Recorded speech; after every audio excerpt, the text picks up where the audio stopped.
Greetings Mavericks and new viewers.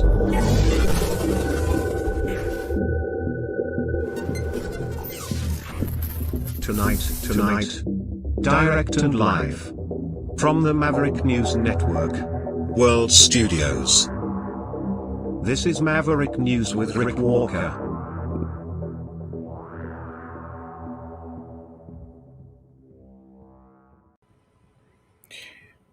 Good evening, everyone. Welcome back to the Maverick News Channel. Hello, Maverick family. Trump is in free fall. He has chickened out on some tariffs. He continues to sow economic chaos with his chaotic economic policies.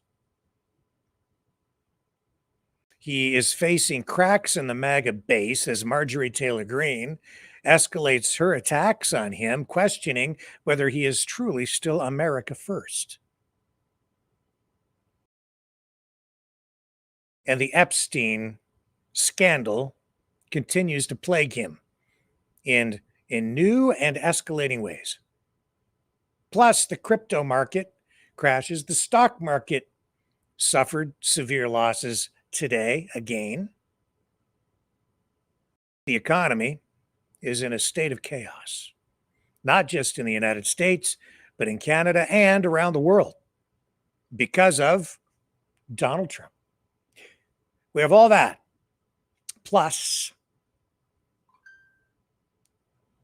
looking back at the pandemic and the way that the impact from that continues to echo through time, right up until the present time, where we see some people beginning to maybe even lose their humanity as they claim others through a process of dehumanization. Oh, and David Icke. We'll have him tonight too. Not in person, but I have something that should resonate with you from him when we come back on the other side of this. The information war is raging. Truth without integrity is worth nothing. Maverick News. Because those who have power and those who seek it must be held accountable. The world is watching. Join our family of truth seekers. Donate today and add your voice to the chorus of Maverick Knights. Donate at maverickdonations.com. Truth. Integrity. It's the Maverick way.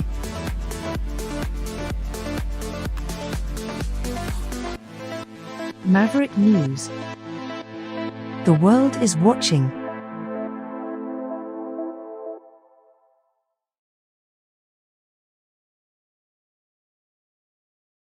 Brightleaf Innovations is excited to offer our newest investment opportunity, the Turn Easy Bed Storage Solution. Turns with a touch, spins all the way around. Every little thing you need is easy to be found. No more clutter, no more mess on the floor. Just spin it, reach it, you don't search anymore. Turn Easy Bed, spin your world around.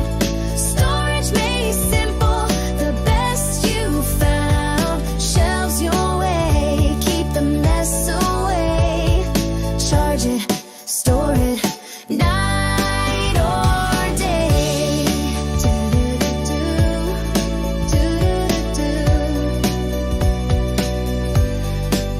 It custom shelves for your books or your tech.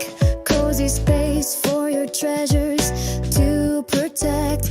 Built-in power when you need to recharge. Smart design that makes your bedroom feel large. Turn Easy Bed, spin your world around. Storage made simple, the best you found. Shelves your way, keep the mess away. Charge it, store it,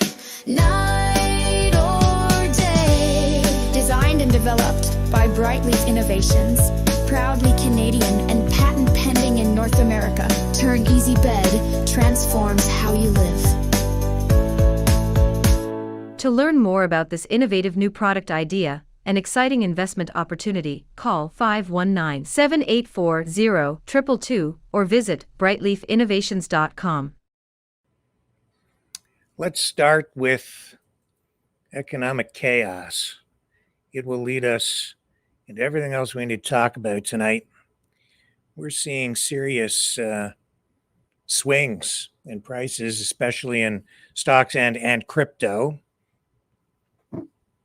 Wall Street and the crypto world both took a hit today amid jittery trading as fading hopes for a Federal Reserve rate cut in December sparked a risk-off mood. Bitcoin plunged below $96,000. This is U.S. funds, briefly dipping to 95.5. Where is it right now? Let's just take a quick look. Bitcoin, USD. Okay, so it has recovered to just over 95,000 US. Now, to put this in perspective, it was just a short time ago, earlier this month, we'll go to the 1 month chart, where we had it up as high as, well, it was up in the, what, 120,000 in that zone. Yeah, 123. Like $124,000 back early October. Began to decline. We get into November, and we've dipped down. It was holding just above 100,000. Now it has plunged down to 95, 136 is where we're at right now. Well, $95,094.75. Why is this all happening? Depends on who you talk to. But it's serious because this takes a lot of air out of the bubble and leaves, I think, some people pretty vulnerable financially, because a lot of what you see there is leveraged, financed Bitcoin that has now evaporated into nothing. And that can destabilize things. If people start to default on the loans they've taken to buy the Bitcoin, it could lead to serious problems in the economy in a larger sense. The cryptocurrency, Bitcoin, saw more than $1.1 billion in liquidations, mostly on long positions with spot ETFs recorded. While the ETFs, spot ETFs, recorded another 870 million in outflows since October, pushing total exits past 1.3 billion. On-chain data showing long-term holders dumping 815,000 Bitcoin in the past month, compounded by weak Chinese economic signals, tariff worries, slumping institutional inflows, because governments bought in, corporations were buying in, but that goes back, what, a year and a half, 2 years ago, and that's slowing down there. Now, they have this thing called the Fear and Greed Index, for whatever that's worth. I don't know sometimes how some of these, how accurate some of these measurements are, the Fear and Greed Index. Anyway, they're saying that it cratered to 16, which in layman's terms, it puts you into extreme fear territory. These are methods, techniques used to try and analyze markets, and especially the crypto market. But I'm not sure that they really follow sound economic theory or principles.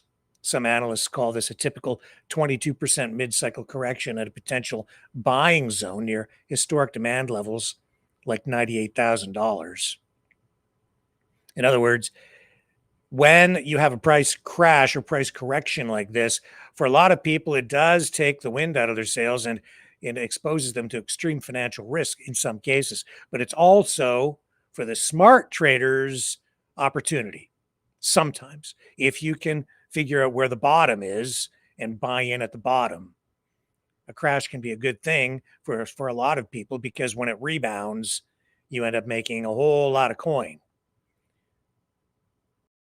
Trading volume exploded to $102 billion with eyes on whether Bitcoin holds at, well, 95 and a bit, or tests 92,000 or even 90,500 next. We had Peter Schiff on here just the other night saying that, well, predicting that Bitcoin was going to crater just the way that it is, and saying that even though a lot of people are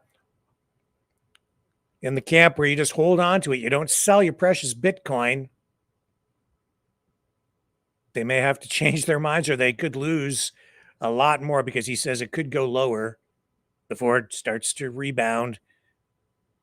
In addition to that, some people have been not only borrowing money to buy Bitcoin, but they've been leveraging their Bitcoin in order to take out new loans using their Bitcoin as collateral. And there's some companies that have been set up to do that, which is very dangerous. So they've taken out loans against the value of their Bitcoin. Then they've gone and they've purchased big ticket items in some cases, like new vehicles. And if the Bitcoin crashes, as we are seeing right now, then they lose the value of the Bitcoin, which provides the equity against which the loans were taken. This could leave some people in really, really vulnerable positions. And on the stock side, the S&P 500 started with a 1.3% drop, wiped it out mid-session, then meandered before ending down 0.2%, roughly 13 points at 6737. The NASDAQ eked out a 0.1% gain, while the Dow shed 0.8%, or about 380 points, after flirting with a 700-point plunge. Critics continue sounding alarms over frothy valuations, especially in AI darlings like NVIDIA, up more than 40% this year and doubled in four of the last 5 years. After April's surge left prices looking stretched, yet the S&P 500 remains just 2% shy of its record from last month. That being said, it's been an up and down roller coaster ride, and you can see that there is a bubble here, especially in AI stocks.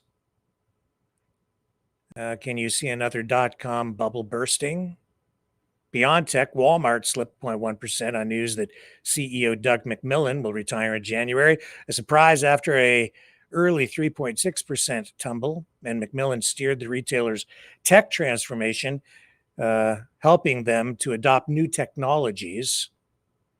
So having him leave is creating a little bit of chaos. All eyes now swing to NVIDIA's summer earnings report, as Wall Street's most valuable stock at over $4.5 trillion. A miss can amplify sell-off, given its outsized sway on the S&P 500. Solid profit growth could counter bubble fears, while broader relief might come from falling rates, which would make bonds less competitive and lift stock appeal. But right now, it's looking very shaky. And as a result of that, we're also seeing Donald Trump chicken out tonight on some tariffs. He's seeing what's going on with the markets. And of course, he'll never admit that his policies have anything to do with anything negative. There could be a nuclear war, and he'd spin it up as the best nuclear war ever. Well, even a market correction gets spun up as something positive. But tonight, he has bent the knee to pressure over inflation, which I have been also saying right here on this program, that these tariffs of Donald Trump's are hurting not only other countries, but the United States and consumers in the United States, average, regular, everyday people who are now facing higher prices. So today, he signed an executive order to exempt a wide range of food imports, including beef, tomatoes, coffee, bananas, from sweeping tariffs, which he imposed earlier this year on nearly every country. The order is part of a major push by Trump and his top officials to address America's or Americans' growing concerns about rising grocery prices. So these new exemptions take effect retroactively at midnight Thursday. And they do mark a sharp turnaround, 180-degree shift in position from Taco Man, who has continued to insist that import duties are not fueling inflation. But here we go. Here you are. You can see it happening. And he's getting pushback from the people.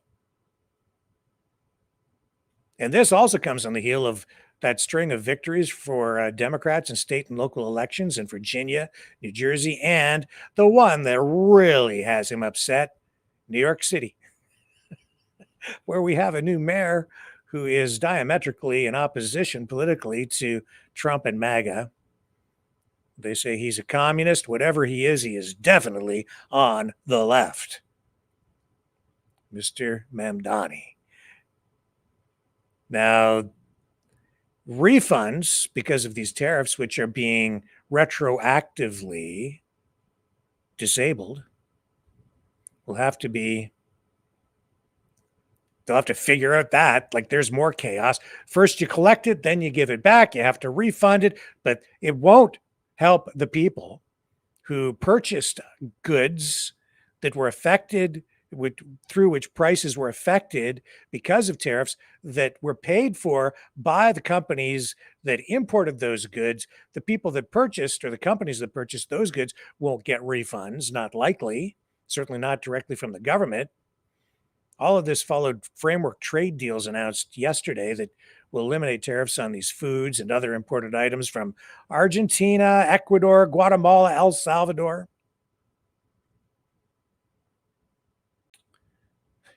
Oh man, what a mess. One day it's on, the next day it's off, then they start collecting, then he turns around. I wouldn't want to be working at the border. He turns around and says, oh, I was just kidding about that. We better refund all this money.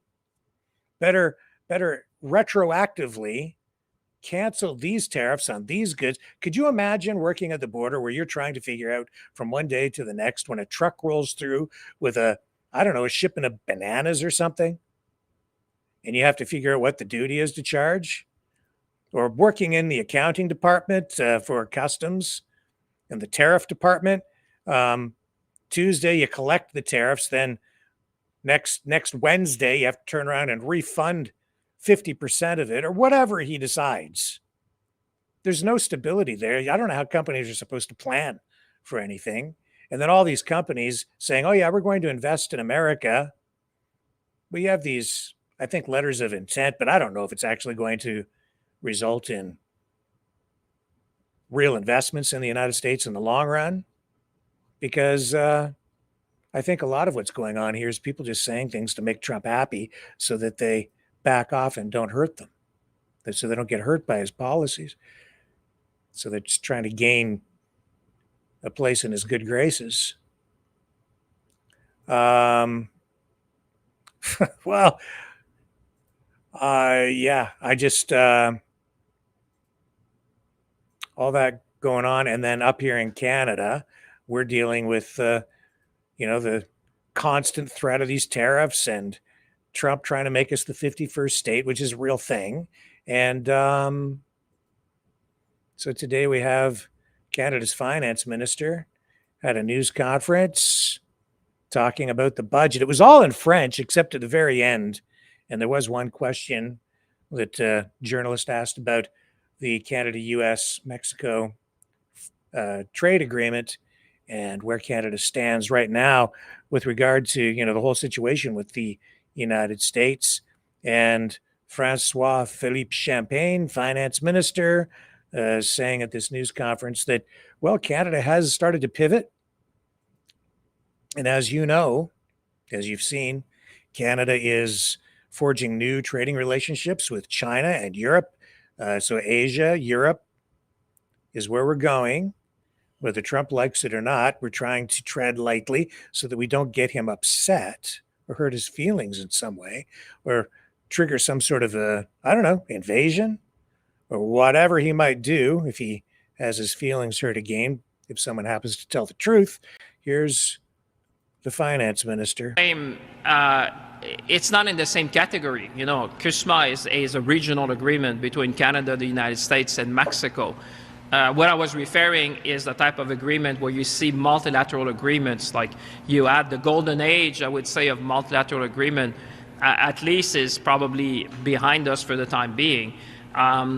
So that's why I'm saying Canada in that context stands out. My point when I was talking to the business community in Toronto was to say, Canada is lucky. Canada is the only G7 country which has a free trade agreement with all the other G7 nations. So in that context, what I was saying is that we are ahead of the pack. And we're going to stay there because by the time the others are catching up, it's going to take quite some time because we already have these key agreements. One with Europe, which is 500 million consumers. We have the North American Free Trade Agreement with our American friends and Mexican friends. But we also have the CPTPP on the Asia Pacific. And if you want to use the analogy of hockey, we're going where the puck is. Because people would say demography is destiny. So for us having an agreement with Europe, one with Asia Pacific and one with the United States and Mexico, puts us in the best possible place when it comes to trade agreement. So my comment was to say, if you compare where we are compared to other G7 nations, we're ahead of the pack. And that's where we want to stay because now we have access to these key markets. I mean, Canada has preferential market access to about 1.5 billion consumers on a preferential basis. This is why we say with confidence that we can obviously double our export overseas because we have all these trade agreements. What we need to do now is to make sure that we use them and increase our exports either to Europe, Japan, Malaysia, Vietnam. We have a unique opportunity. So my message to the business community yesterday in Toronto was to say, take advantage of what we have. We're the only country which has that. And therefore, and I think it's going to take quite some time for others to catch up to the position of Canada. Obviously, we're going to be discussing with others about multilateral agreement. There's some regional agreements that are being discussed with Mercosur and other.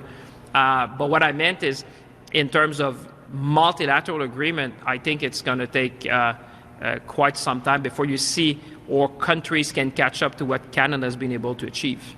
And do you believe that the Trump administration wants a bilateral agreement rather than CUSMA? Listen, I won't speak for the U.S. administration, obviously.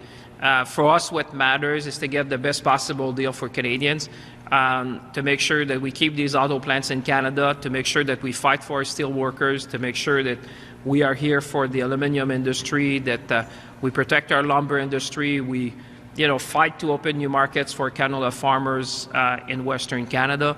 My job is to fight for Canada, just like these folks. They put their name, they put their uniform, and they go defend our sovereignty. My job is to go and fight for with the Prime Minister and colleagues, fight for the best possible deal for Canada, expand our markets, build our resilience. But I think Canadians have to understand that this is a time where we need to move from reliance to resilience, remove the uncertainty to move to prosperity, and build Canada strong.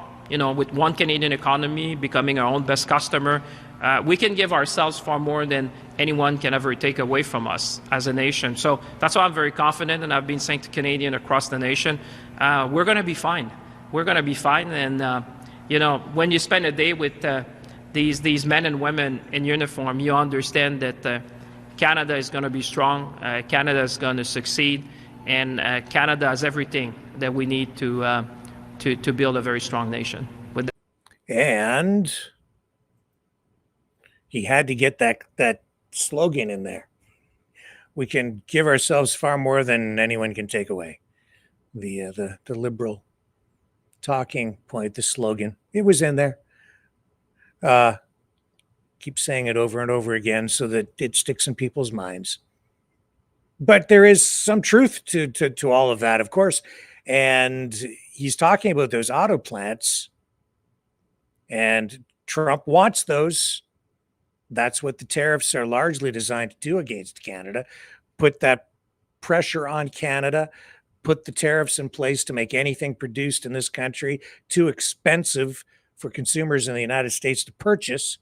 So you force the companies, is the theory, to move to the United States, move production to the United States, because you can only lower your wages and increase your efficiency so much in order to compensate for tariffs. That being said, Trump's shooting himself in the foot. Why? Because of this 10,000 jobs, which could come to Canada as a result of fighter jet production, Gripen.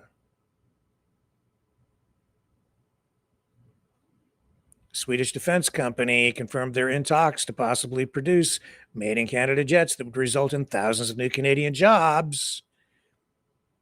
Saab, right here, talking about it. And yeah, we've been talking about it here on the program, haven't we? Yes, we have, for a while. And those 10,000 jobs would create spin-off jobs and fuel the economy. U.S. policy is forcing second look at F-35 deal. Look, this is the Toronto Sun, one of many outlets reporting on this tonight. We've already talked about it. We talked about it with Mike McCarrick. We've been highlighting it as part of our coverage of economic or stories involving the economy.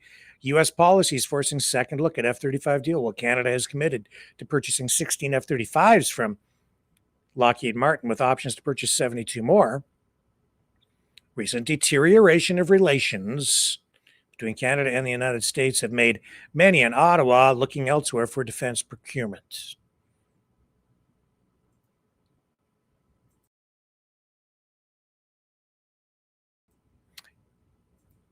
And I've said that is what Canada should do. That hurts. That inflicts pain back on the U.S. right where it counts the most, the military-industrial complex. Canada saying thanks, but no thanks. We'll pass on the rest of the F-35s.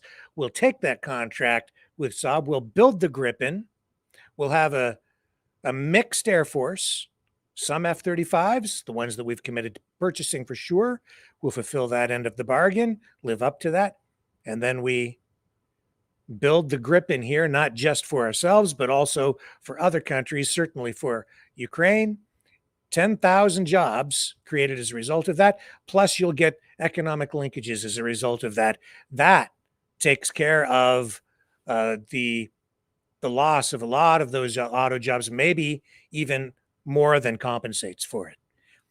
Don't know where the plant might be located, where it might be built. All of that speculative at this point. We'll have to see where the negotiations go. But that is a major, major contract. It also ensures the viability in the long run of tool and die shops, all kinds of other supporting industries, the trucking industry, everything that's been going into the auto industry is already there in place. So a lot of the same kind of industries, aerospace, automotive, we have the skilled trades, we have the infrastructure, we have the supporting companies in place that could provide a lot of the production of even parts. So that is a great option for Canada, and it comes along at just the right time. And we will see where it goes. But that puts additional pressure on Trump, who now you're seeing that these economic policies that he has don't really work from an economic perspective. It hurts his own people. It's creating inflation. And we'll see where the Supreme Court goes on a final ruling on his tariffs. If they pull the rug out from underneath his tariff plan, a lot of what he has planned, what he's been working toward politically, falls apart too. So he's in deep doo-doo. And it isn't just the tariffs. Like, he's on the ropes in more ways than one. He's very vulnerable. The United States, not nearly as strong as a lot of these 51st staters and separatists in Canada would like you to believe. And Trump, even politically, he's really suffering. Cracks in the MAGA family. Here's Marjorie Taylor Greene again tonight, front and center, highlighted on NBC. Here, I'll show you the headline. She's not happy. This, one of Trump's biggest supporters for a long time. I mean, she was like hardcore faithful. Marjorie Taylor Greene, here's the headline, questions if Trump is still the America First president. Greene, who has long allied herself with Donald Trump, has been more critical of his policies in recent months, but she dismisses speculation that she's looking to replace him. Nevertheless, she's been pretty frickin' vocal. 10 months ago into Donald Trump's second term, or 10 months into his second term, it says Republican Marjorie Taylor Greene has positioned herself as a surprising critic of the administration's policies and as a torchbearer for the America First agenda that she believes the president has drifted from. Greene, who has long been one of his most outspoken allies, said that Trump personally inspired her to run for Congress in Georgia in 2022 and described her political identity as rooted in his promise to represent what she calls the forgotten man and woman of America. Interesting words, given that that kind of rhetoric is generally it would come from a socialist politician. And all you people out there, you people that Trump is a conservative. No, he isn't. Not at all.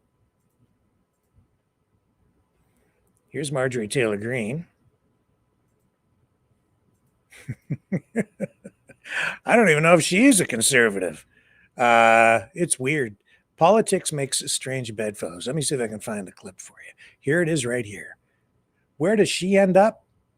I have to say, I'm always happy to see people from opposing political camps getting together to share thoughts and have civil conversation.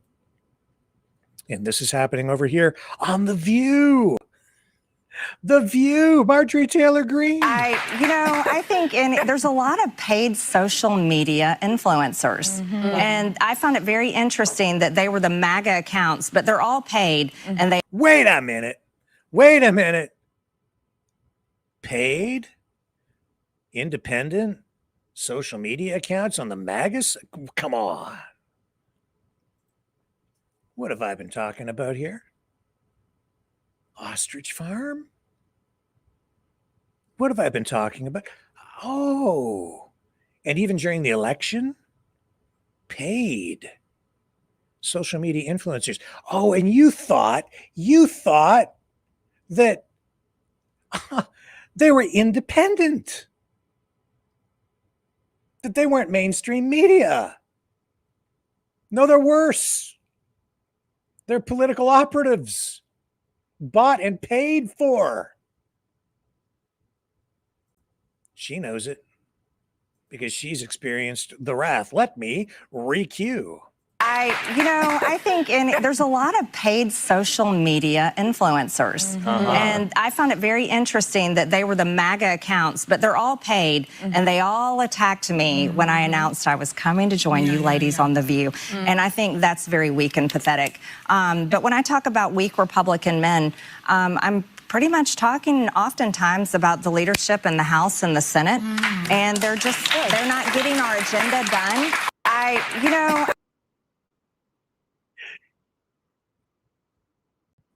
Yeah, there are a lot of paid social media influencers in Canada too. Oh, and some of those Canadian social media influencers, some of them have moved to the United States and they still continue to vlog on every day and talk about Canada and use phrases like, we the people. We the people. We the people.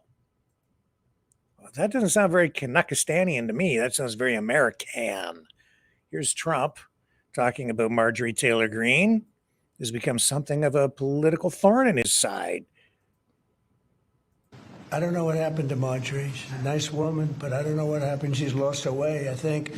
But I have to view the presidency as a worldwide situation, not locally. I mean, we could have a world that's on fire where wars come to our shores very easily if you had a bad president. we had a horrible president, and we ended up with Russia, Ukraine, and we ended up with other disasters too. Don't forget, I put out 8 wars, 9 to come. I think I'll get the other one taken care of, but I put out 8 wars. And look at the damage that Russia, Ukraine has done to us as a country. I mean, we spent $350 billion. We're not spending any money anymore. Now they pay us through NATO. You know, I got NATO to go from 2% to 5%. Well, that's very important. When you're president, you really sort of have to watch over the world because you're going to be dragged into it. Otherwise, you're going to be dragged into a world war. I think if I weren't president, first of all, that war would have never happened if I was president. And if I weren't president, that war could have led to World War III. It won't. It's not going to anymore. But when I first got in, I said, wow, this situation could lead to World War III. And I got NATO together. I got everybody together.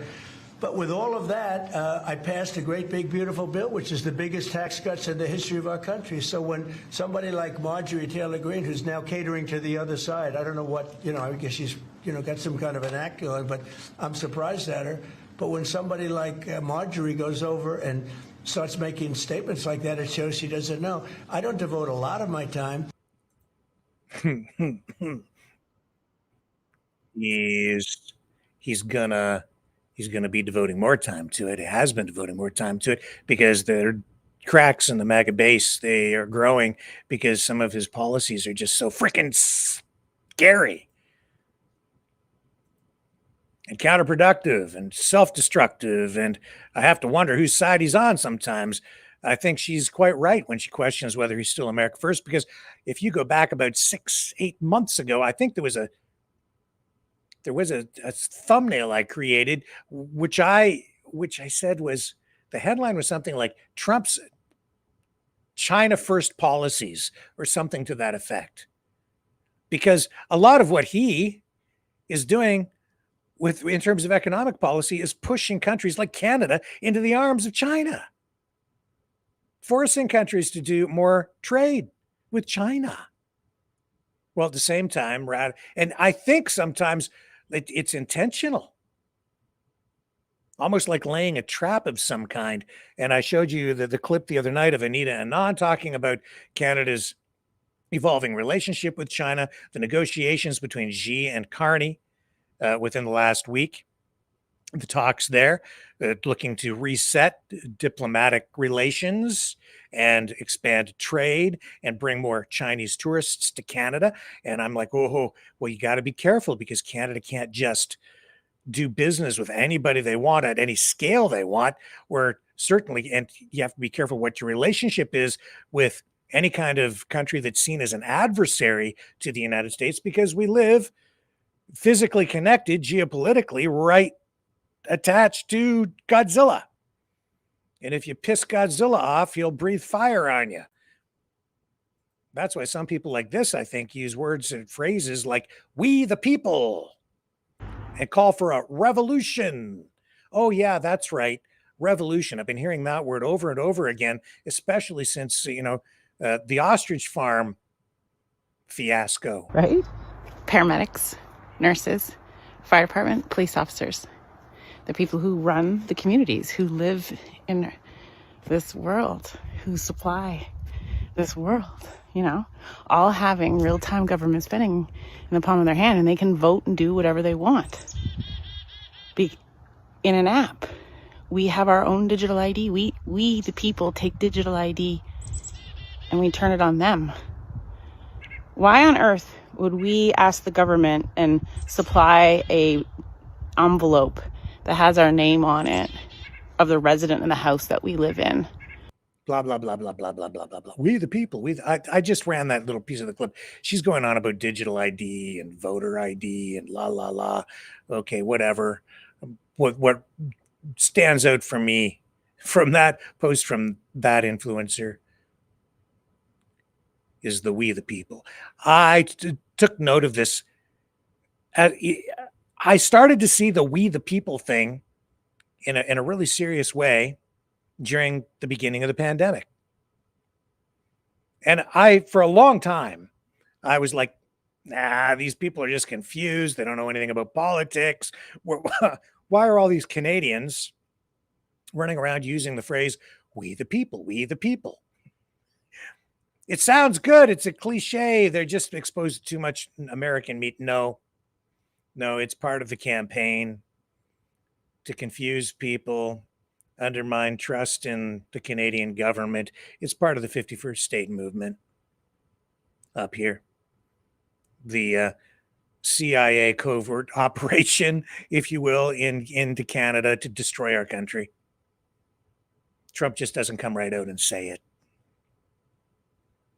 Oh, it's true. Make no mistake. Here, you want to, that's the one thing you are not allowed to talk about in Canada is the threat to Canada of the United States. At least you're not allowed to talk about it if you're in power. You're sure as hell not going to talk about it if you're a paid influencer, paid by, like, you know, the U.S. government or any portion of it.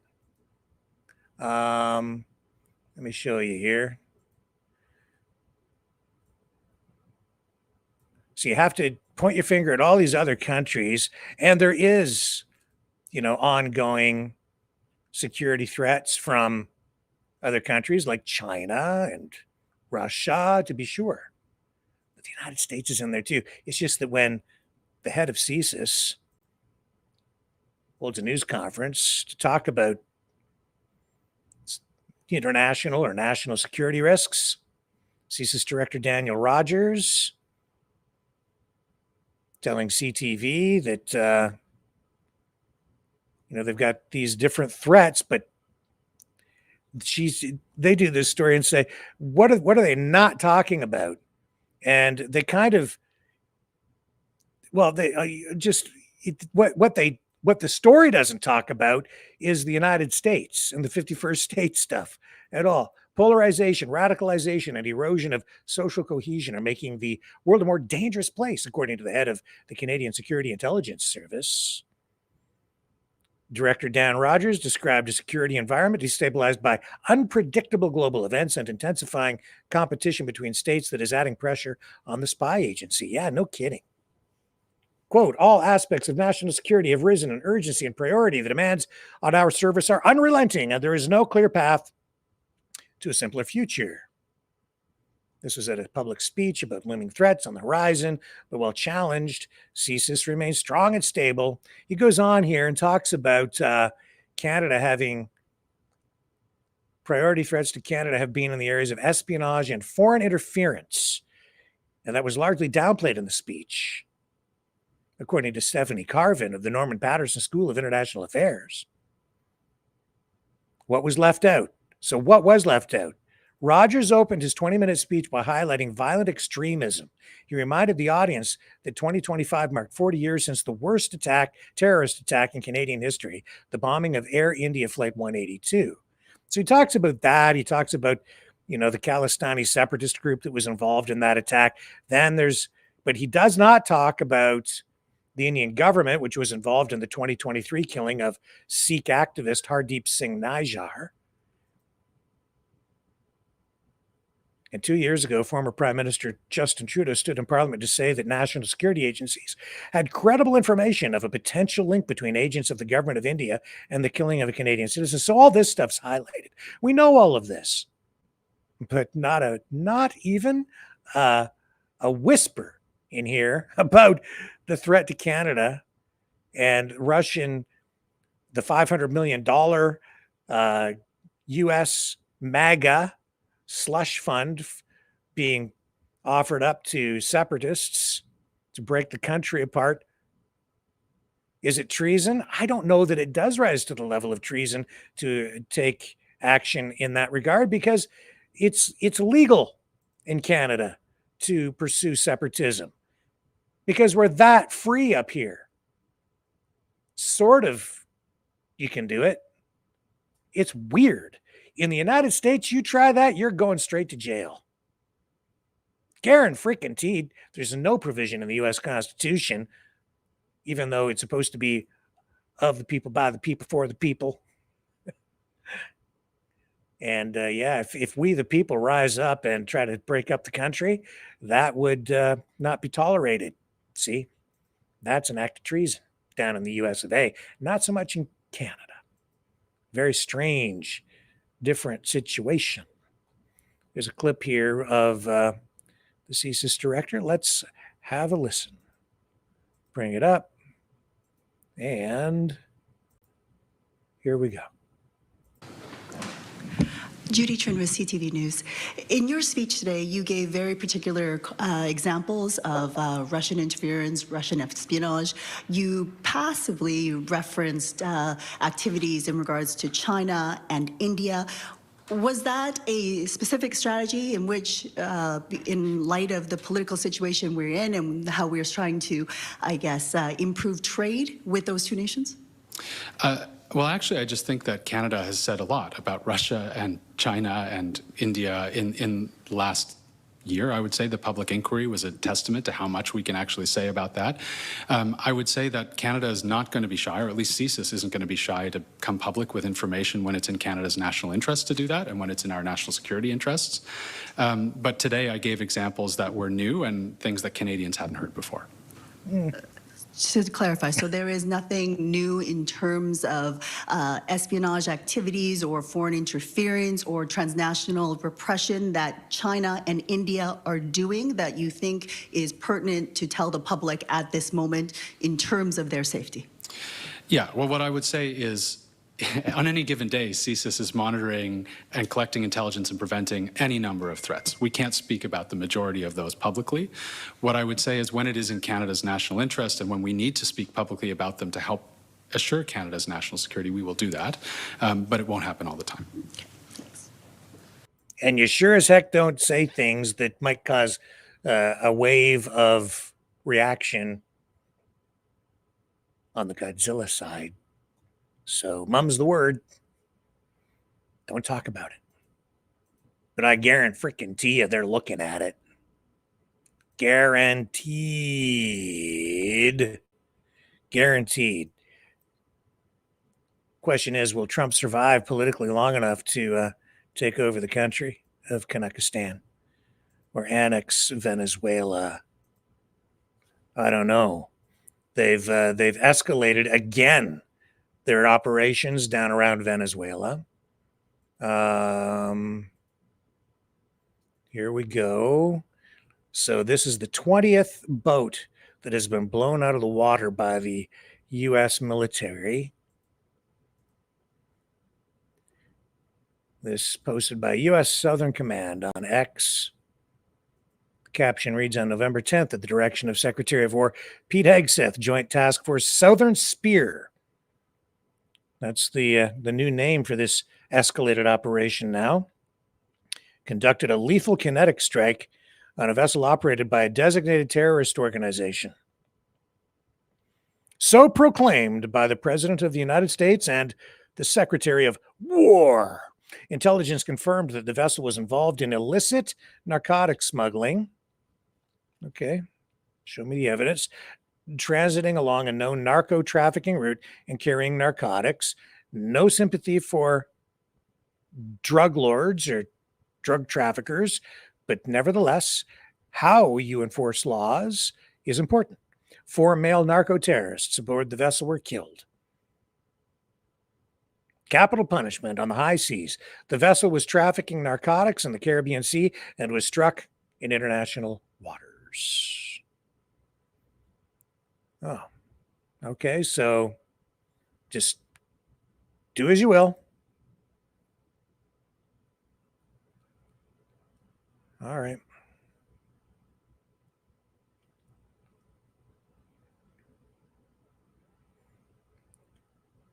Boat number 20. I don't know who the people on that boat were, but I guess we'll just have to take the government's word for it. Trust us. That's what I keep hearing. It's all under control. We know what we're doing. We've confirmed it. 100%. 150%. For sure. It's okay. Don't worry about it. but look at the great things we're doing and don't pay any attention whatsoever to this and those Epstein files and those emails that just came out this week. Family of prominent Jeffrey Epstein accuser Virginia Roberts Giuffre tonight speaking publicly for the first time since the release of never-before-seen Epstein emails. We have mixed bag of emotions right now. How reckless it is of the administration and the White House to unredact our sister's name. Giuffre's name was initially redacted in one email released by Democrats, but later identified by Republicans. In the message, Epstein claims Giuffre spent hours at his house with Donald Trump. Did Virginia ever discuss with you this idea that she spent hours with Donald Trump at any point?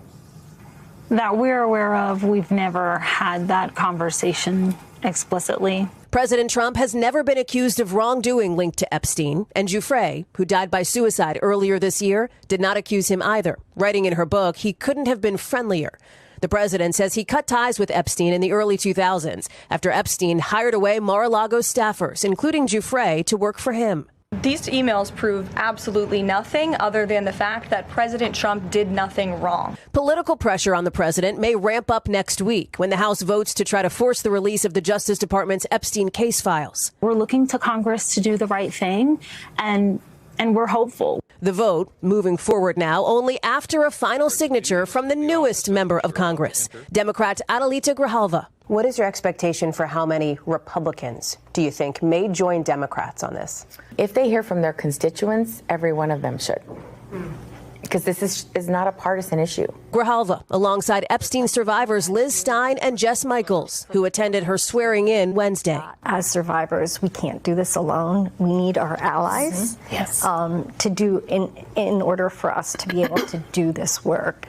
We need the American people to not stop putting the pressure on. It's only one tiny victory. You know, we can't just ride on that right now.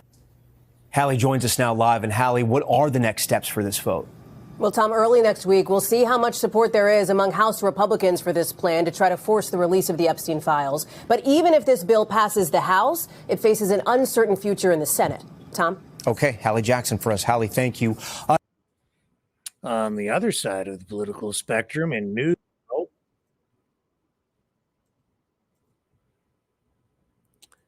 you're getting pushback from Trump himself.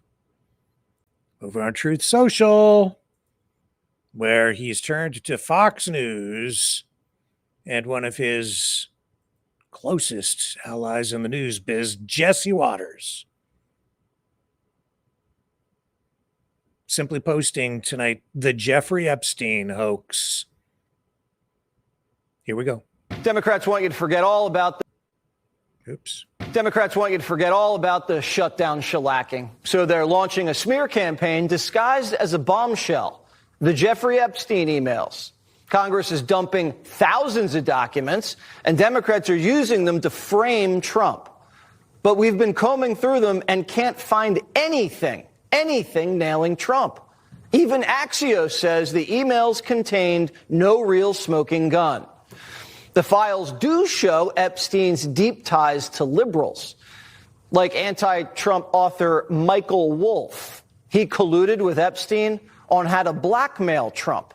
Wolff told Epstein in 2015, if you should let him hang himself. If he says he hasn't been on the plane or to the House, then that gives you a valuable PR and political currency. Why is Wolff giving a pedophile PR advice and coaching him to take down the president? That wasn't the only writer Epstein colluded with. A New York Times reporter gave Epstein a heads up that a former cop was investigating him for a book. That reporter was pushed out of the company after they found he asked Epstein for a $30,000 donation. Larry Summers, who worked for Bill Clinton and Obama, was also pen pals with Epstein. He was asking him for tips on women. Who goes to Jeffrey Epstein for dating advice? Epstein didn't just have ties to the Democrats and the media. He had foreign connections. Before Trump met Putin in 2018, Epstein was pitching himself to the Kremlin, saying he could give Russia insight on Trump, which is weird because If the Kremlin was controlling Trump like the Democrats accused him, why did they need insight? He wasn't just any old rich American. He was well connected to top players all over the world, from Israel to Saudi Arabia. And it wasn't a secret. Epstein went to Clinton's White House 17 times. And Slick Willie was a frequent flyer on the so-called Lolita Express. Clinton and Epstein seemed like pals. But when it comes to Trump, Jeffrey had TDS. I have met some very bad people, none as bad as Trump. Not one decent cell in his body. Trump should wear that like a badge of honor. The slimiest guy in the world. Hating you is a good thing. Epstein even admitted Trump, quote, never got a massage. The same author Epstein colluded with even said this. Epstein believed that it was Trump who first informed the police about what was going on at Epstein's house. And from that point on, they were nothing but bitter enemies. So Trump dropped a dime on Epstein, but Democrats say they're best buds? And that Biden and Obama's DOJ had proof Trump was compromised, but waited 3 elections to keep it a secret? They arrested Trump over bookkeeping and want us to believe they had real dirt and didn't use it. The Epstein files were in existence and free to have been opened during the Biden administration. You were there for 4 years. How come you didn't open it as a Democratic Party then? What am I missing? Ghislaine Maxwell said Trump did nothing wrong. So have Epstein's victims and Epstein's lawyer. And none of these emails implicate Trump. So we're back to square one. Congress is playing games, holding fake votes to drop more files.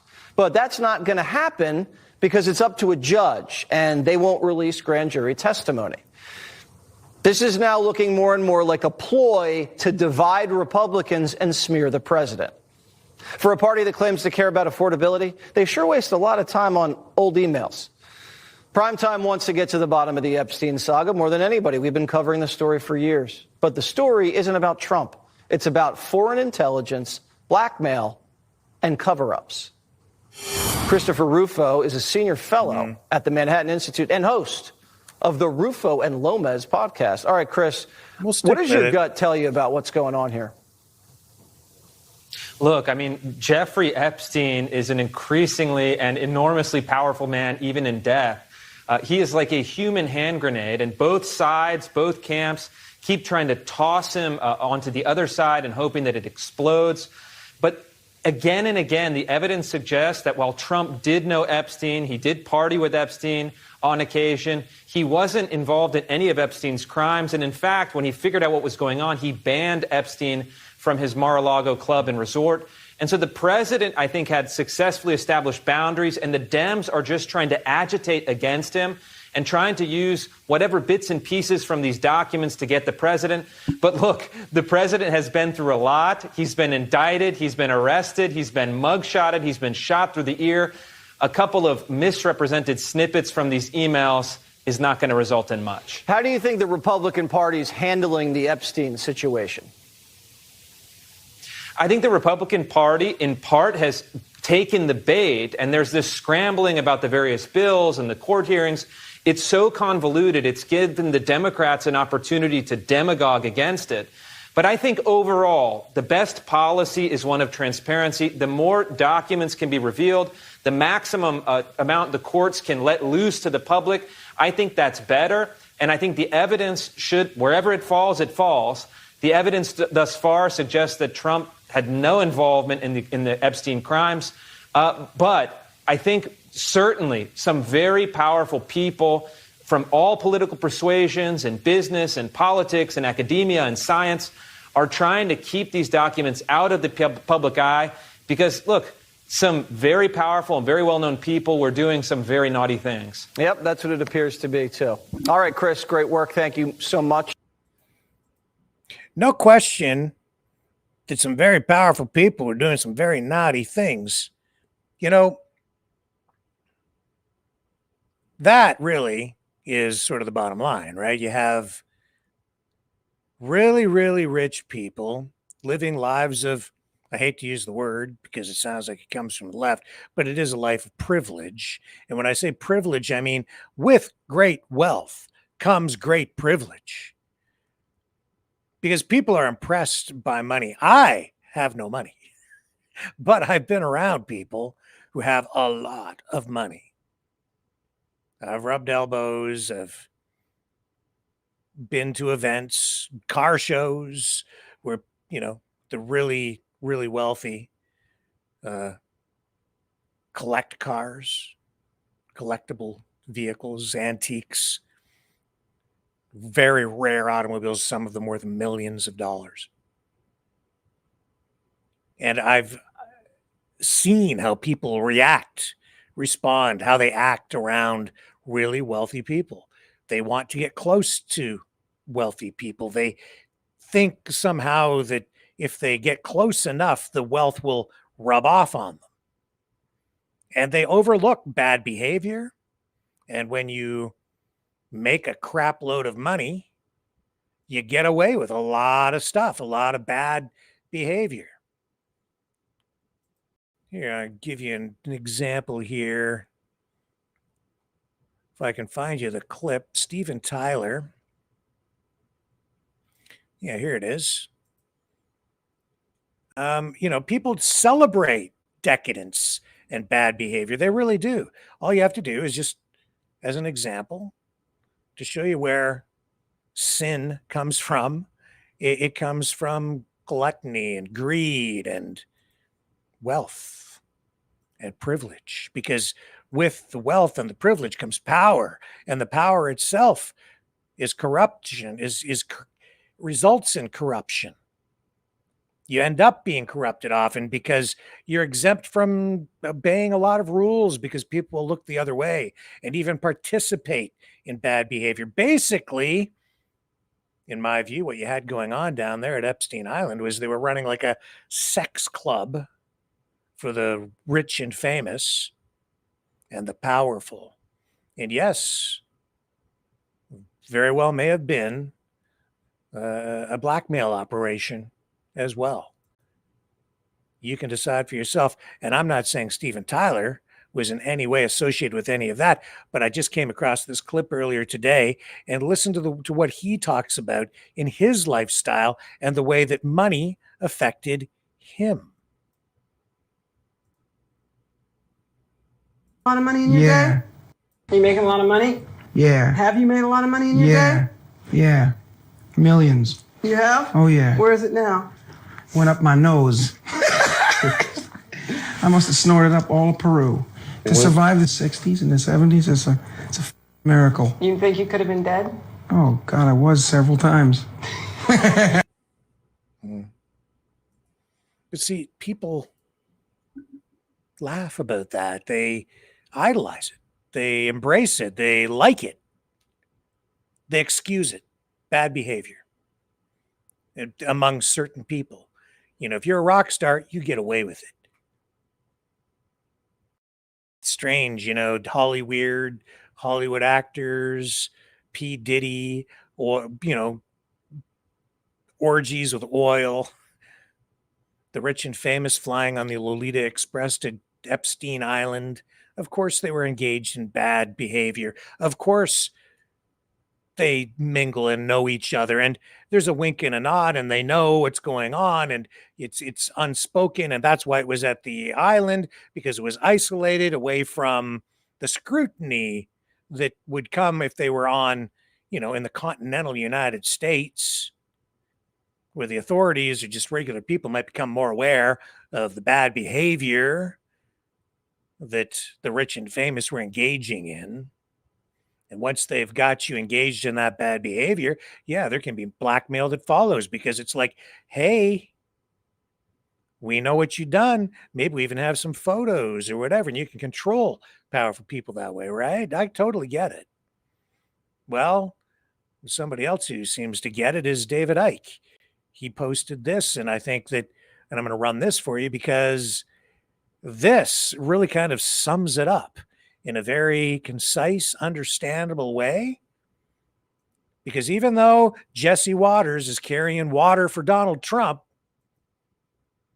making excuses and trying to deflect. The reality is those emails, those new emails, definitely revealed some, shall we say, inconsistencies in what Trump has been saying and the story he has been telling with regard to Jeffrey Epstein, in particular about being in Epstein's house. Start off, because I know you're really into the whole Trump thing. What's been coming out and where is this meant to lead to? Yeah, in terms of Epstein, what we've got is some emails that have been released by Democrats, which have Epstein talking about Trump knowing about the girls. And it also indicates that Trump was at Epstein's house in Florida for many hours with a victim, Virginia Giuffre. What she has said over the years is that she never had any problem with Trump in terms of abuse, etc. So immediately those of the left are saying this is proof that Trump's basically a pedophile and all that stuff. And on the right, oh no, he did nothing wrong. Well, from the evidence that's come out, you on the left can't say he's a pedophile. What you can do massively is connect him to Epstein as a best buddy of Epstein for a long time, and the pictures support it. You can also be pretty bloody sure, to say the least, that he knew what was going on and did nothing. But on the right, in the same way, you can't say he wasn't involved at all and he never was involved in any of this stuff, because we don't know, and you don't know, and you don't know. So I don't think these are bombshell emails yet.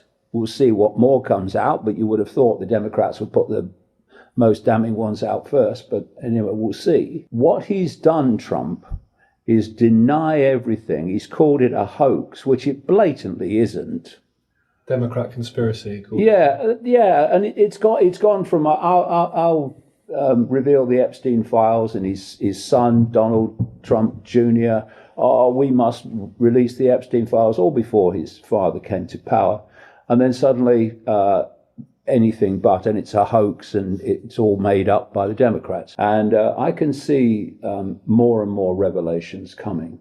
And, you know, just to finish the point, you know, when you are being pressured by your own base, your own MAGA base, to release the files, and you've issued a $10 billion lawsuit against the Wall Street Journal for publishing the story about a Trump message to Epstein in the Epstein's 50th birthday file put together by Ghislaine Maxwell.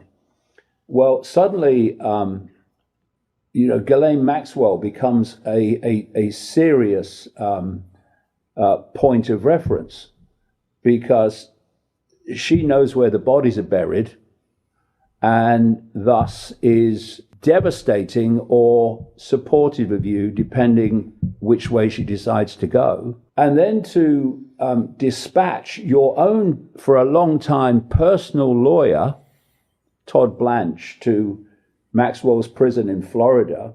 And within days, she's gone to a minimum security prison, which is denied basically by law to someone who's been charged with what she's charged with. And so, hello, I mean, you can't do that so blatantly and then claim there's nothing to hide, because clearly there is, or you wouldn't be going to these amazing lengths. So I do see the drip, drip, drip continuing, and his credibility of denial diminishing in step with that. If you want to read more and watch more of my content, then go to the description under the video where you can buy my books. The latest one is The Roadmap, where you can get tickets for public events, and how you can subscribe to a fantastic video channel called Iconic, iconic.com. Okay. We used his video, so he gets the free plug.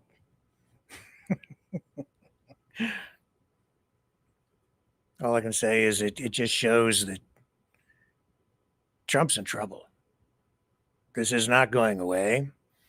My guess is those emails, not the strongest or most damning of the content that the Democrats have a hold of at this point.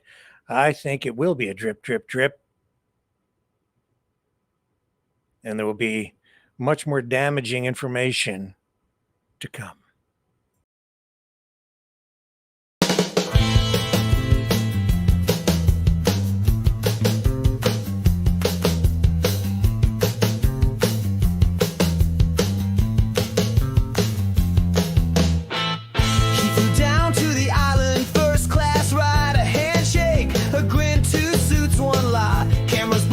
They both look clean, but the guest list redacted, if you know what I mean. No files exist. Just a little twist, nothing to see here. Move along, folks, the truth's in the vault with the dirty jokes. No names released. Justice deceased to protect the victims. And Donald Trump, shh, don't say the name, you'll get dumped.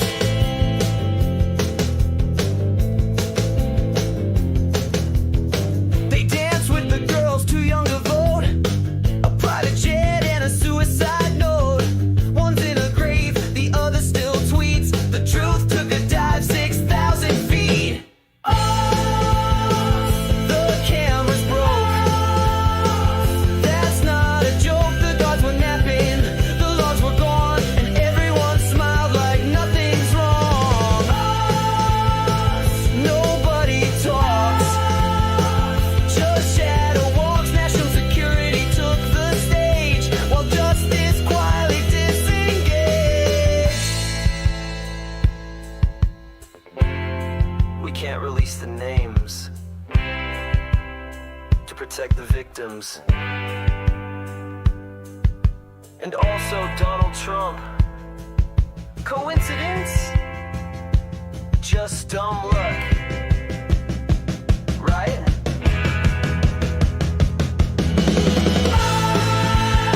Another sealed file. That crocodile smile. We did our best, says the DOJ, while the truth just fades away. Another new spin. No one will win except the rich guys with gold ID cards and closets full of secrets behind steel bars. Just a little glitch. A billionaire's privilege. That's the sound of the case. Closed.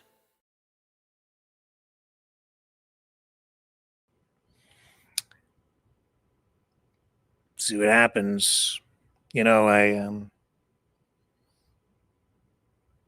I know that everything has changed, especially politically since the pandemic. And, you know, we talked about, well, we ran that clip of the woman influencer there saying, you know, we the people, seeing that in custom paint jobs on transport trucks and people talking, using those phrases, American references to, you know, the U.S. Constitution, Declaration of Independence. You just American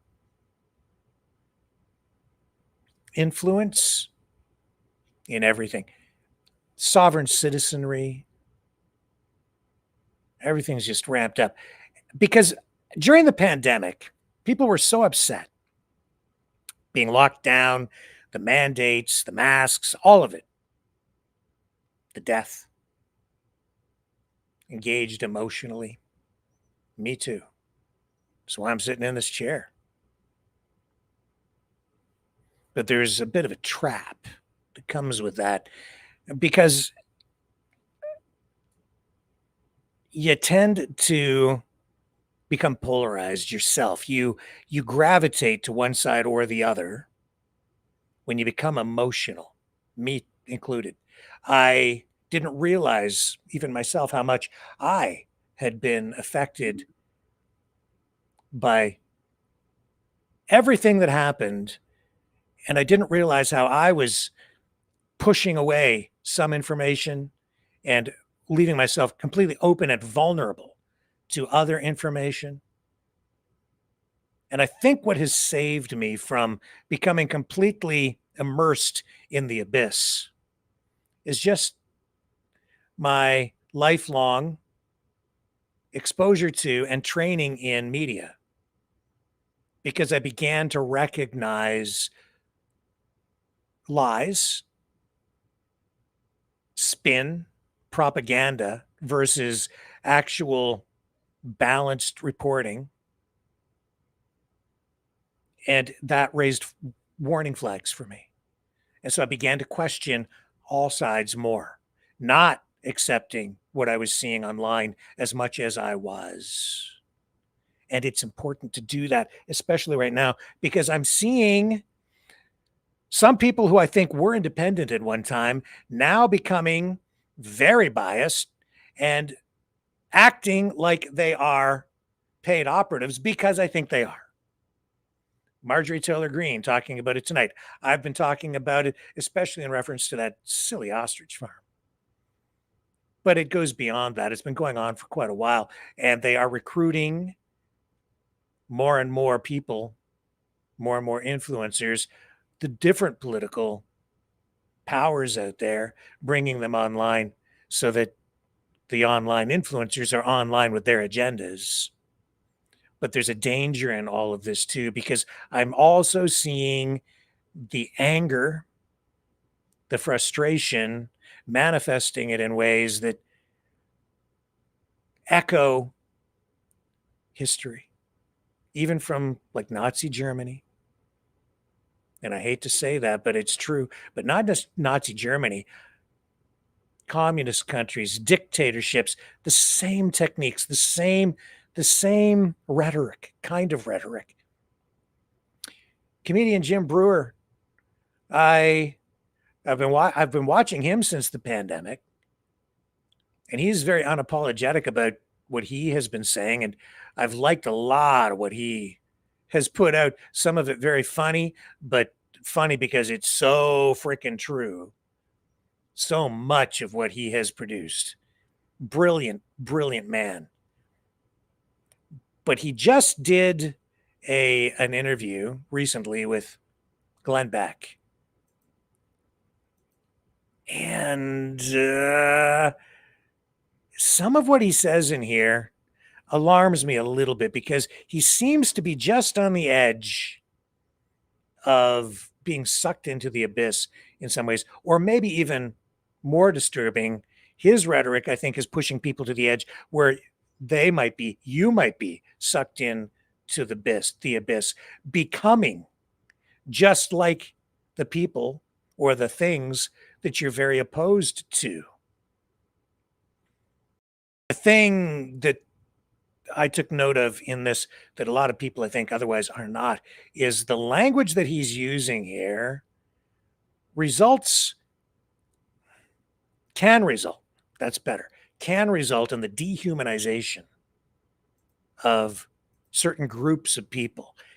And by a group of people, you can even say that that includes the people of privilege that I was just talking about, the very wealthy, the very elite,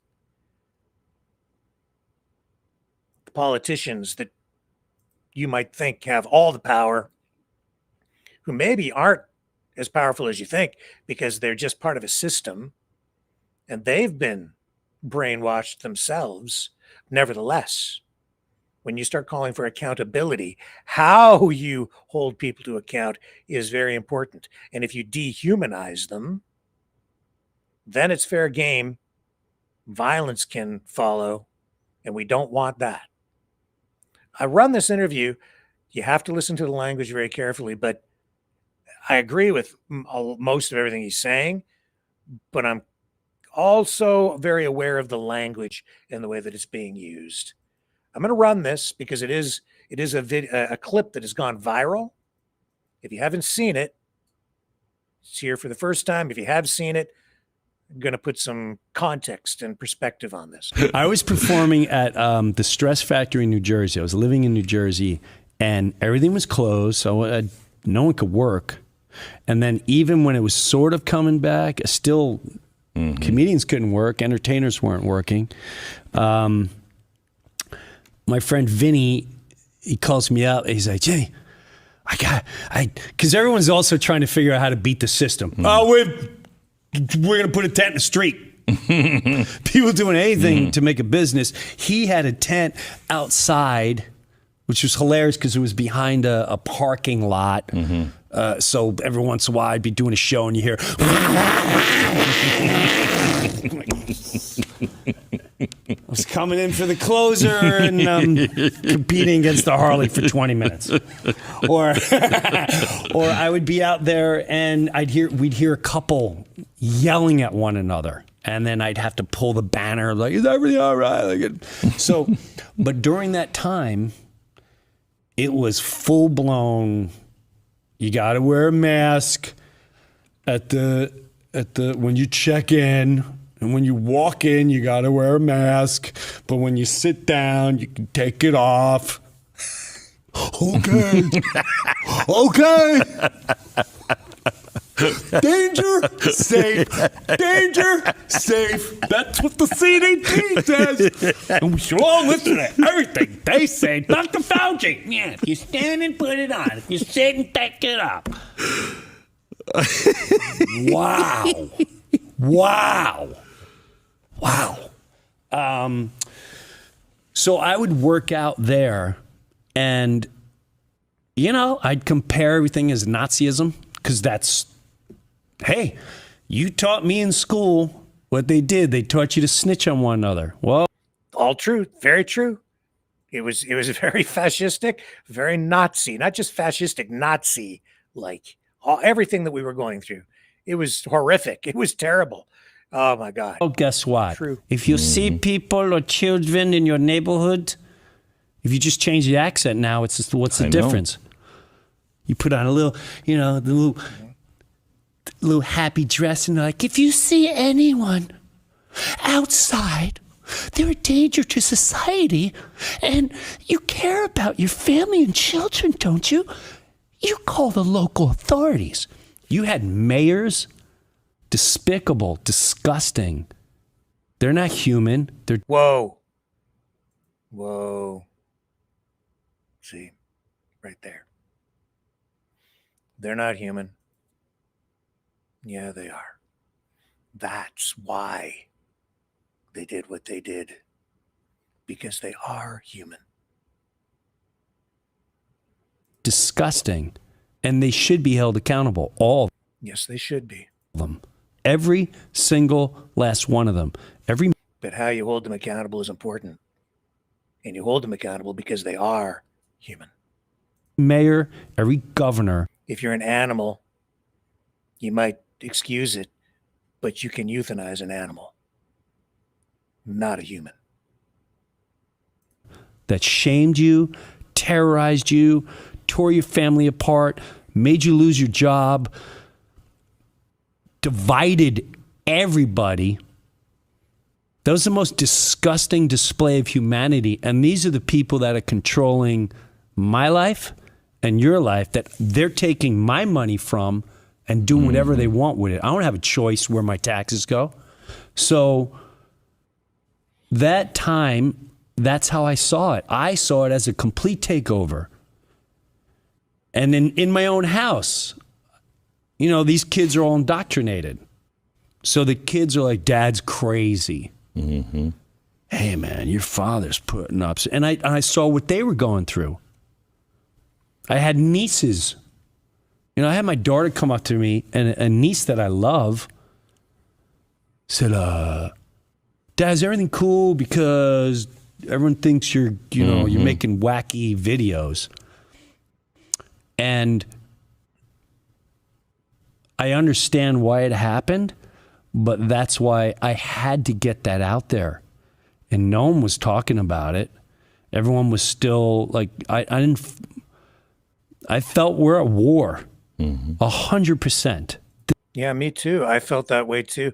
I'm certain that it was sort of a form of warfare here in Canada. You know, that's why Justin Trudeau, the worst prime minister in Canadian history, He failed us at the time, but still human. And this is really the first time I've heard those kinds of words myself. Anyway, maybe he's used them before. It's the first time I've heard them from him. Whether he, how. Hopefully, he doesn't mean they're not human, But it's dangerous. It's dangerous language. This is war, however you want to describe it. It's a war in your common sense. It's a war on the control of your life. It's the war on your spirituality. It's the war of your conscience and your mind. And it's not a game. It's real. And unfortunately, humanity doesn't believe that evil exists. And boy, does it exist. Does. And you'd be horrified when you realize where they're all located.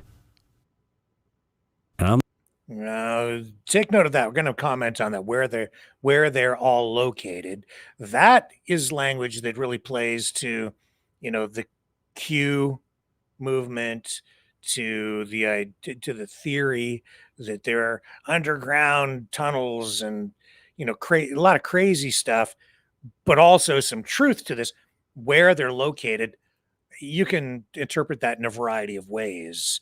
But I think maybe I'm not going to accuse him of anything because I really, really like him. I'm not sure some people can handle that, but I think the ones that can are very ready. Very ready. They're done. So that's where the comedy came from.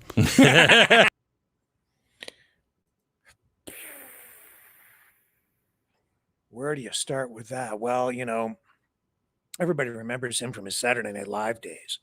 And of course, they know about his stand-up routines. He's increasingly leaned into, some rhetoric language that, as I say, gives rise for me to, areas of concern. Him saying, quote, "Unfortunately, humanity doesn't believe that evil exists, and boy, does it exist. And you'd be horrified when you realize where they're all located."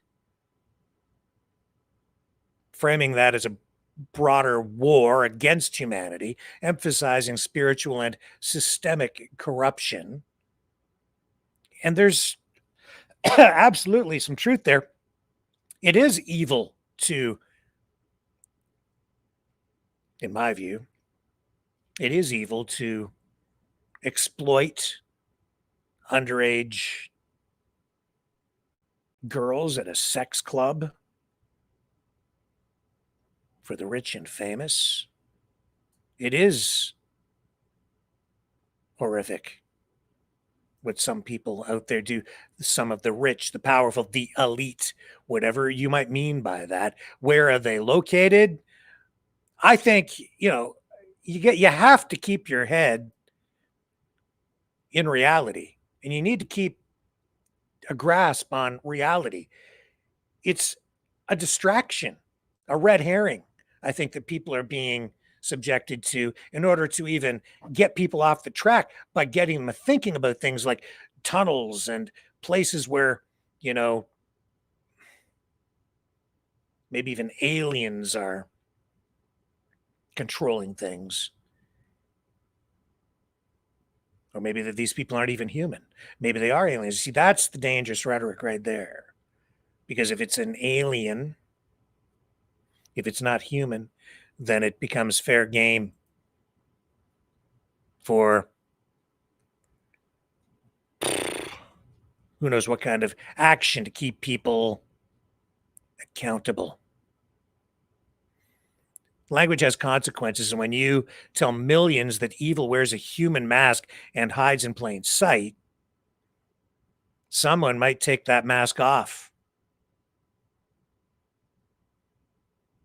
with a bullet. Even we've seen that in history where they target a president, or if you tell people that someone is as evil as Hitler, what would you do if you had an opportunity to stop Hitler? And this is a question that's been posed many times, billions of times. People have been asked, And of course, if you're going to hold somebody accountable, it becomes not just excusable for people to call for violence and use violence, maybe even capital punishment to hold people accountable. If you don't think of them as human, it's a slippery slope from not like us to not human to must be eliminated. Dehumanization. Many examples of that through history. Nazis doing it to the Jews, World War II, Hutu radio in Rwanda back in 1994, calling 800,000 people who were killed cockroaches. When I hear certain influencers online, even from the freedom side, calling certain politicians maggots, I get very worried about it. Look at the Serbian propaganda that depicted Bosniaks as aliens or Turks during the Yugoslav wars. Resulted in the execution of 8,000 men and boys. And it's not just Nazis, it's on the other side as well. Stalin's purges, enemies of the people. Who else uses that rhetoric today? Enemies of the people. The media, the mainstream media is the enemy of the people. We've heard that over and over again, never comfortable with it.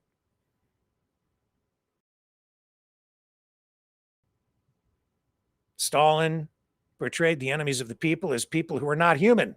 They were wreckers and parasites. That's the word that he used. I've been hearing that word even from people on the freedom side describing immigrants.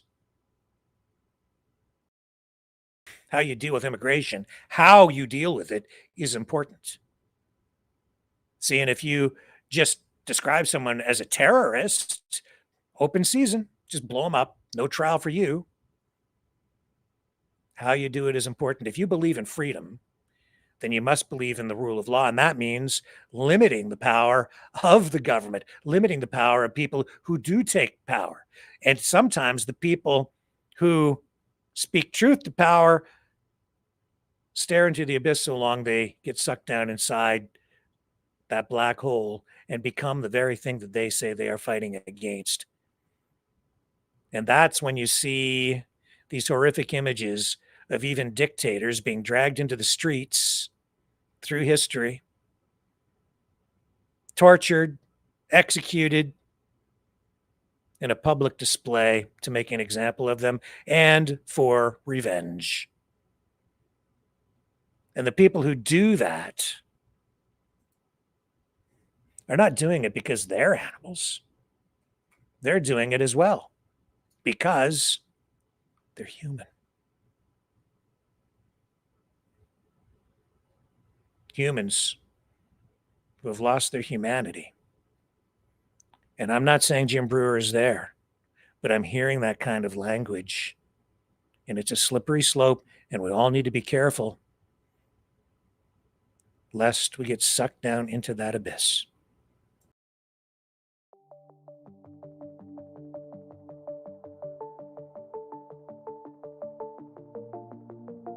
Greetings, brave Mavericks.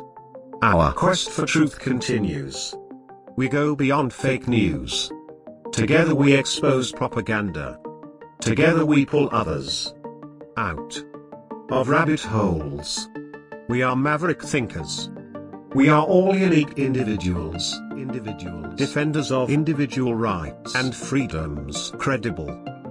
Trusted. Grounded in reality. Maverick News. Maverick News. Defending free speech. Free speech. Donate at freedomreporters.com. Do it now. Tomorrow may be too late. Maverick News.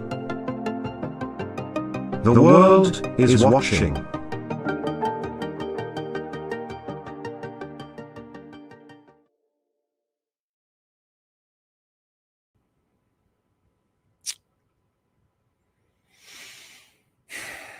So, in other news, ostrich farm.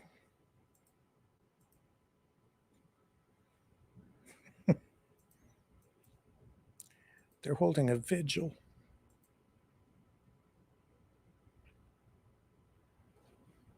For the ostriches.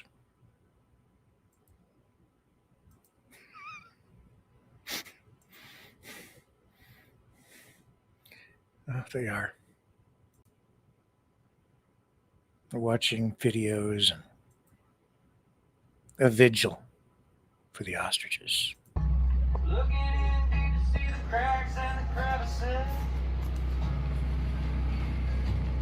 Everything's looking like a dictatorship. They say work Handles.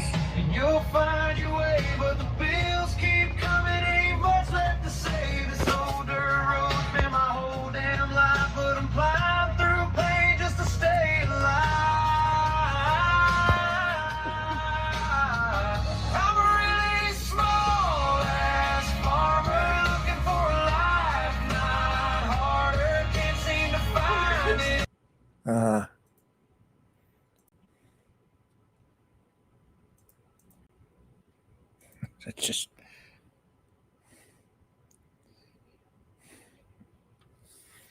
It's just over the top. When I was 6, I had a turtle die. I had a turtle. Fred. I think I named our freedom fish Fred too. I'm not very creative that way. I keep repeating the names. Fred the freedom fish. Well, my turtle's name was Fred too. Anyway, he got soft shell disease over time. Got him at the pet store. They banned, I think, in some places, the sale of turtles because they could spread salmonella and some kids are getting sick. And I had one of those little tiny turtles. And he died. And I buried him. I had a funeral. I'm sorry. Are you brainwashed enough yet?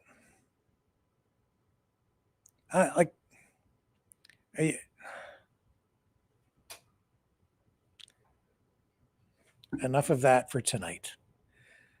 It's just over the top. It just doesn't stop. They're not going to stop. They got everything they wanted. Yes, they did. These Chinese astronauts kind of got finally what they wanted too. They got to come home. They got trapped in space. This is becoming a recurring thing. Because this piece of space debris hit China's Shenzhou 20 capsule, cracking a window and grounding the spacecraft. And then these 3 astronauts are supposed to land 9 days earlier, but had to switch to a backup spacecraft mid-orbit.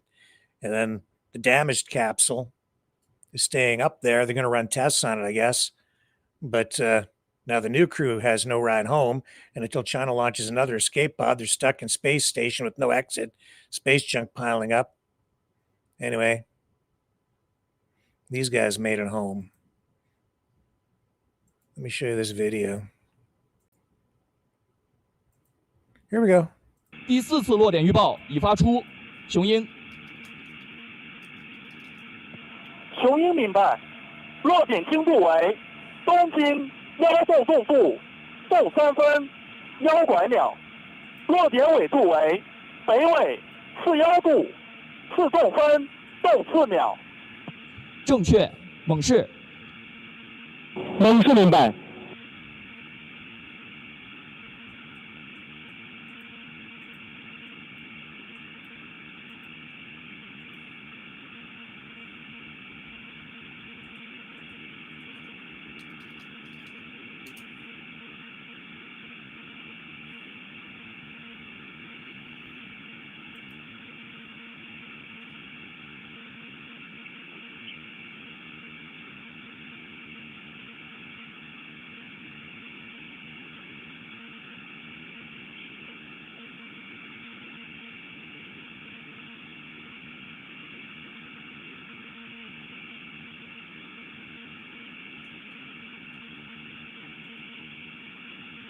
It's coming down.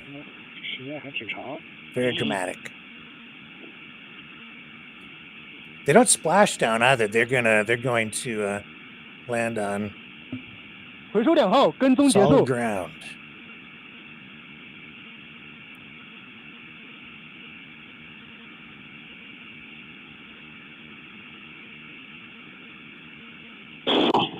返回舱着陆。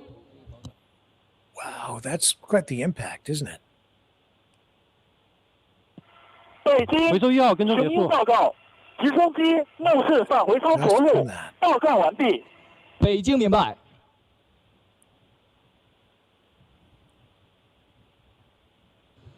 东风，我是北京。 So they made it back. 北京第4次落点预报已发出，后续。 Good for them. Just take a look at this other headline about this over on NBC. Chinese astronauts returned from space station after delay. Blamed on space debris damage. It's amazing, you know, up in outer space, of course, you have no oxygen, there's no friction. These small objects, this space junk flies around up there, reaches incredible speeds, and can like destroy a spacecraft, do extreme damage to satellites. These 3 astronauts returned from the space station today after more than a week's delay because their capsule was damaged by space junk. They left their spacecraft in orbit and then came back to Earth on this backup vehicle.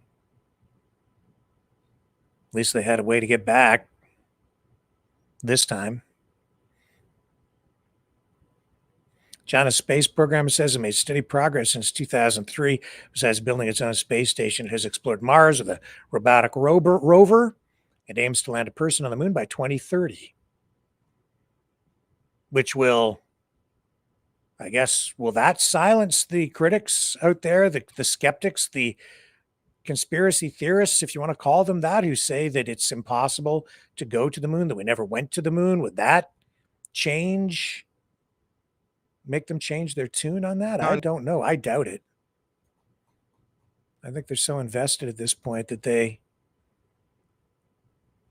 won't let go of it. China also making huge advances and building their military at an unprecedented rate, faster than any other military buildup in human history, now rivaling even the United States, both in terms of technology and size. Not to mention the size of their economy. Russia, maybe not quite up to par. Because we're seeing, well, let me show you. First of all, here's the latest offering from Elon Musk, who's bringing us robotics and Neuralink and all kinds of technocratic innovation, leading, I think, maybe even to new methods of governance in an increasingly technocratic society. Says here on his post, let me show you what he's posting tonight. Greatly improved audio is coming along with 15-second videos next week. I assume that means on what? Text to video with Grok Imagine. Mind-bending, not joking. So here's a prompt, a video of a 70s old room. In the light of sight in front of us, we have an old 70s TV. On the TV, we have Elon Musk as a news reporter. So that's the prompt.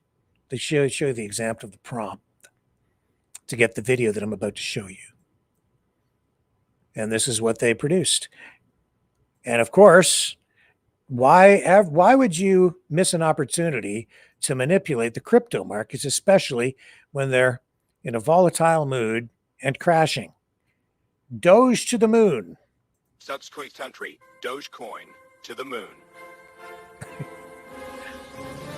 Subsequent country, Dogecoin to the moon. So that was all AI. That's not real. Just so you know, YouTube.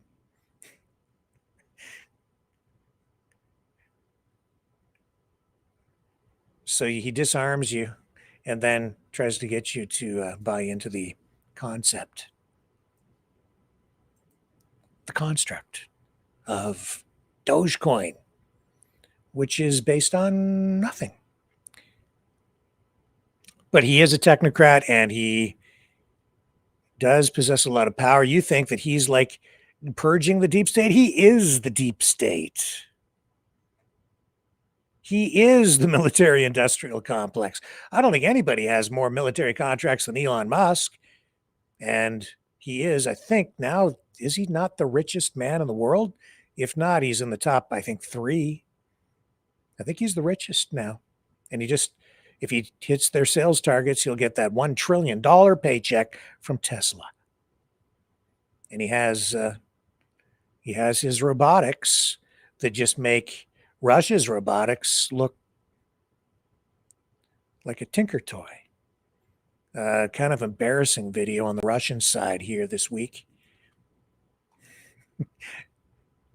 This post from Colin Rugg saying, new Russia's first humanoid robot powered by artificial intelligence face plants while walking out to the Rocky theme song at a Moscow tech show.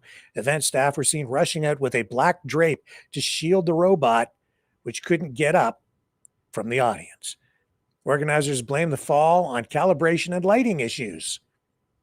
Says, despite our size, we believe our work is currently among the most advanced in Russia. I don't know if that says much in this area, and is quite comparable to leading international efforts, maybe.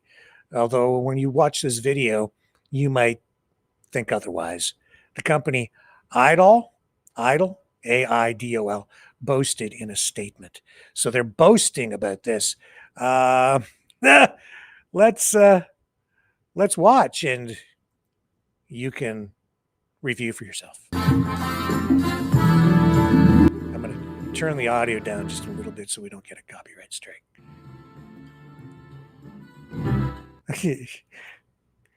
So here comes, what are we going to call this guy? Should we call him Fred? Or I don't know. Let's call him Izzy, because he's dizzy. I think Dizzy Izzy had one too many.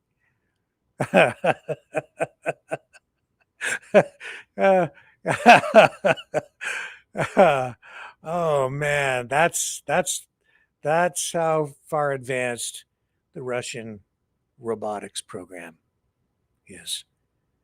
Here, one more time. You want another one there, Dizzy? You want one more? Sure. Fill her up. Hit me.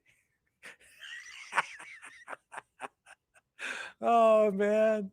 Okay, enough. I don't mean to poke fun at the Russians. They have nukes, so please don't nuke us, okay? I would really appreciate it.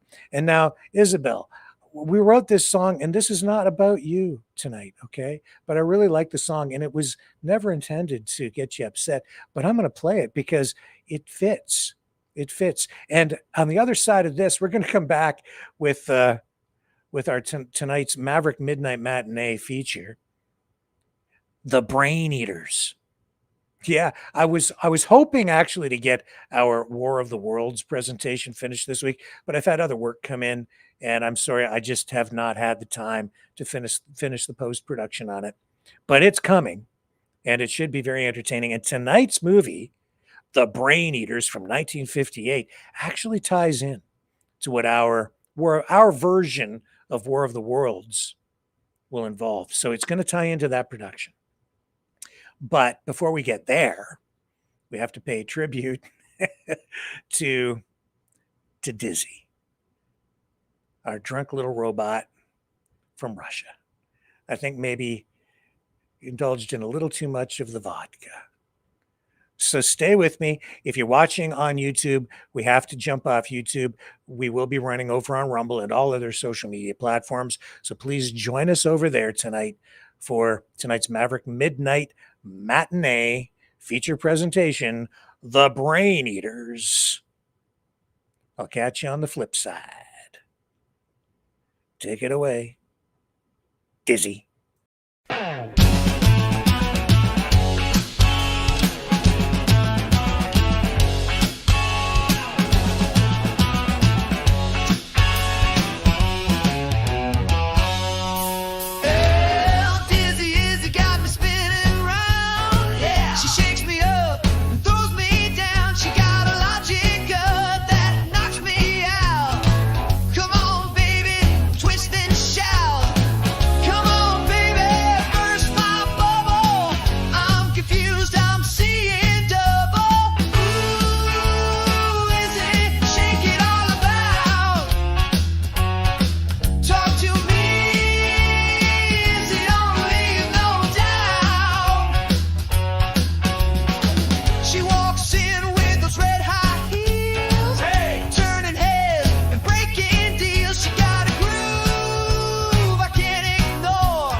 Oh, yeah.